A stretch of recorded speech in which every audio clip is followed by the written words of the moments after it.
and welcome back. Thanks very much for staying on with us here on WION World is One, and this is WION-VOA Co-Production. My name is Molly Gambhir. Our top focus in this edition is the Russia-Ukraine war, the Russian assault in Ukraine. Its initial goal was to capture the capital city, Kyiv. During the invasion's early days, Russian forces occupied towns on the outskirts of the capital, newly built neighborhoods where many prosperous young families had settled. One of the communities that was most devastated was Irpin, just over 20 kilometers outside the capital. For Voice of America, Anna Chernikova reporting from Irpin. For residents of Irpin, like elsewhere in Ukraine, it was clear that life would never be the same after February 24th. When Russia forces rolled into their country, many residents stood up to fight. The invaders retreated only after a long and bloody battle. But some residents, like Olga Ovcharenko and her family, made the choice to run and leave to fight another day. With Russian troops just a kilometer away and missiles landing a few meters from her home, Olga, her husband and daughter packed a few belongings and with their pets left. As they fled west on a highway, Olga said the Russians continued to attack and all she could think of was saving her daughter. We said to her, if something happens, you just get out of the car, crawl out. Don't look at me and Dad. We are adults, we can handle ourselves.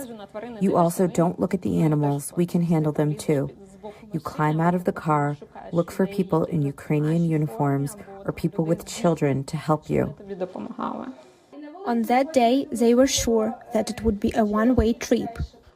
We thought there would be nothing to come back to. Olga's mother, Maria Bovanko, had to be convinced to flee. I never thought people could be so inhuman. I thought it would not continue, that they would go away. In time, they decided to stop running away. They came back to a home that was devastated.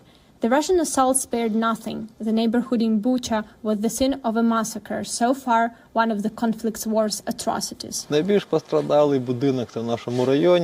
is the most damaged building in our neighborhood because it's the highest one, and Bucha is very visible from here. And since the Russians came from Bucha, there was an observation post of the Ukrainian forces. I counted at least 23 artillery hits on the front side. Months later, the buildings are still in ruins, but the biggest tragedy in Irpin is the broken lives and lives lost. There were mass graves here in the square. 19 people were buried. They were our neighbors. People here have no idea when peace will return. What is certain is that life will never be the same. But to people like Olga Ovcharenko, who chose to come back, living to see another day gives them hope that one day they will rebuild their homes and their lives. Anna Chernikova for VOA News, Irpin, Ukraine.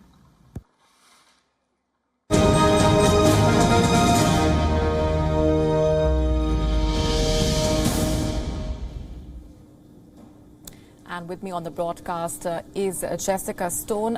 Jessica, NATO defense ministers just wrapped up a two-day meeting in Brussels. This group is offering additional aid to Ukraine and taking a position of active deterrence against the Russian ambitions as well as China. What more can you tell us about this? Yeah, we're really seeing a shift in NATO's posture vis-a-vis both Russia and China. And with respect to China, what that means is they're going to issue their first position as an organization on China, we learned from Jens Stoltenberg, the Secretary General, in 2 weeks' time at the NATO Leaders Summit in Madrid. In terms of Russia, what NATO is doing is it's moving many more stockpiles of weapons eastward towards the Russian border with NATO countries. It's also going to put more troops on high alert, implement a greater emphasis on air, cyber, and naval assets. And also, the United States has now pledged during this meeting to send $1 billion in military equipment to Ukraine. This includes a mobile Harpoon anti-tank missile launchers, which is the first time the U.S. has provided that particular weapon system. We're seeing Slovakia come through with helicopters, Germany with additional anti-missile defense systems.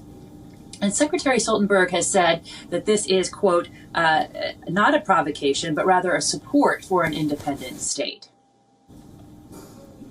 Jessica, the UN High Commissioner for Human Rights has said that the Ukrainian port city of Mariupol was likely the deadliest place in the country. What is the latest on the alleged war crimes case against Russia as of now?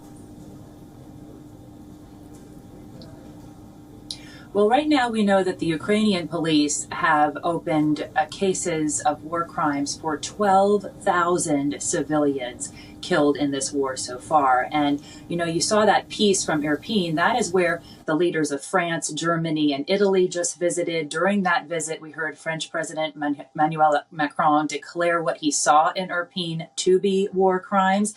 The suburb was part of a trip that all of them went to in order to meet President Zelensky and offer their support for Ukraine's entrance into the EU. And at this point, in terms of war crimes, 6 countries are part of the probe. They've just added a few more late last month. They will all be bringing those cases to the International Criminal Court at The Hague. And interestingly enough, this week, we learned that a Russian spy was picked up at The Hague attempting to become an intern. He had actually spent 10 years in Brazil developing a cover, and he was immediately sent back to Brazil because he was considered such a threat to what goes on at the ICC. Had he become an intern, he would have had access to all of the systems of information, in particular these cases that are now being brought against Russian citizens and soldiers for the deaths and the war crimes they believe have been committed in Ukraine.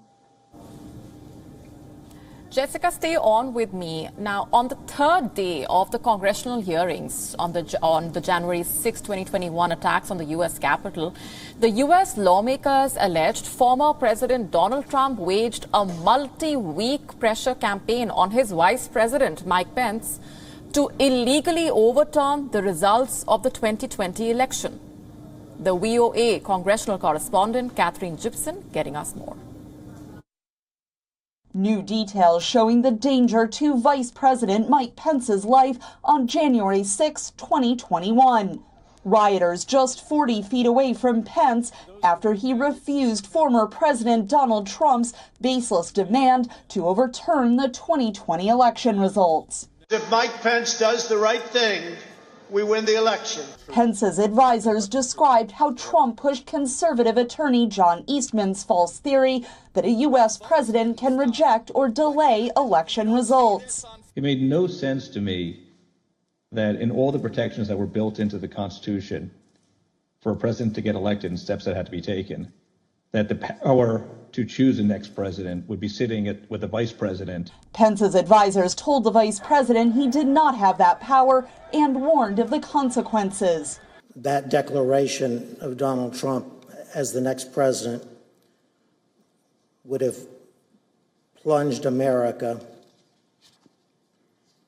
into what I believe would have been tantamount to a revolution within a constitutional crisis. Almost all congressional Republicans have called the committee's investigation illegitimate, but committee member Liz Cheney said Trump knew what he was doing was wrong. Trump was told repeatedly that Mike Pence lacked the constitutional and legal authority to do what President Trump was demanding he do. Former White House advisors testified Pence rejected Trump's demands in the weeks leading up to the January 6 certification of electoral results. Despite the fact that the vice president consistently told the president that he did not have and would not want the power to decide the outcome of the presidential election, Donald Trump continued to pressure the vice president both publicly and privately.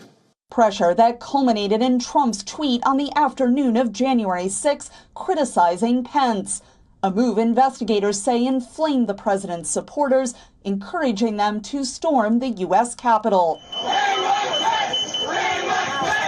The rioters just missed finding Pence, who insisted on remaining in the Capitol to certify the election for Joe Biden.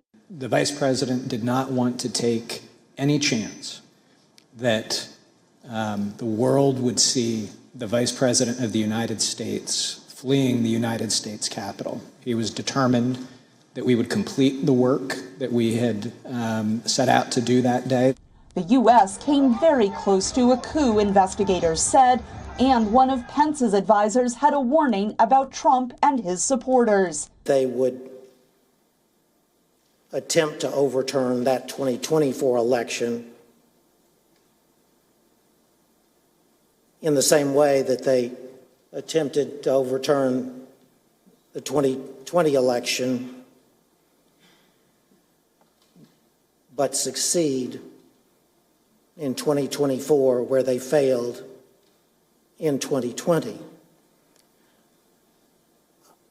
I don't speak those words lightly. The committee will continue its work next week with public hearings on Tuesday and Thursday.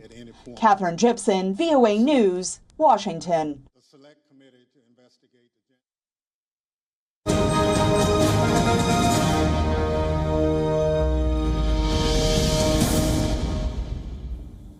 And going back across to Voice of America correspondent Jessica Stone from Washington, D.C. Jessica, much of the evidence presented in these hearings on the events of January 6 last year, appearing to point at some culpability on part of the former U.S. President Donald Trump.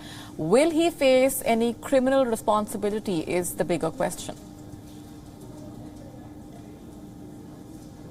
It is, and it's still a question we don't have a precise answer to, Molly. The criminal charges so far being brought by the Department of Justice have really been about the people who stormed the Capitol and attempted to ferret out various political officials and threaten them, and really not any criminal charges against members of the president's inner circle directly tied to what happened on January 6th. The January 6th committee is actually divided, and we saw that division on display this week when we had the chair of the committee say, no, we don't plan to charge or to pass on charges to the Department of Justice against Trump officials or former Trump administration officials. And then immediately afterwards, we heard his vice chair, Liz Cheney, say, we haven't really settled on a decision about that.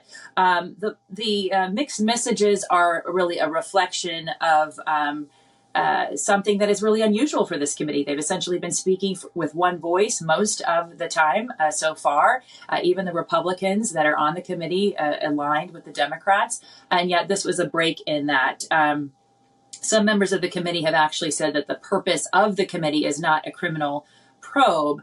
But of course, there are going to be many calls for that after what we just saw on Thursday and on Monday. Right. The U.S. had another round of primary elections this week for positions in the Congress. Have we learned anything further about the influence that former President Donald Trump has had on the Republican Party?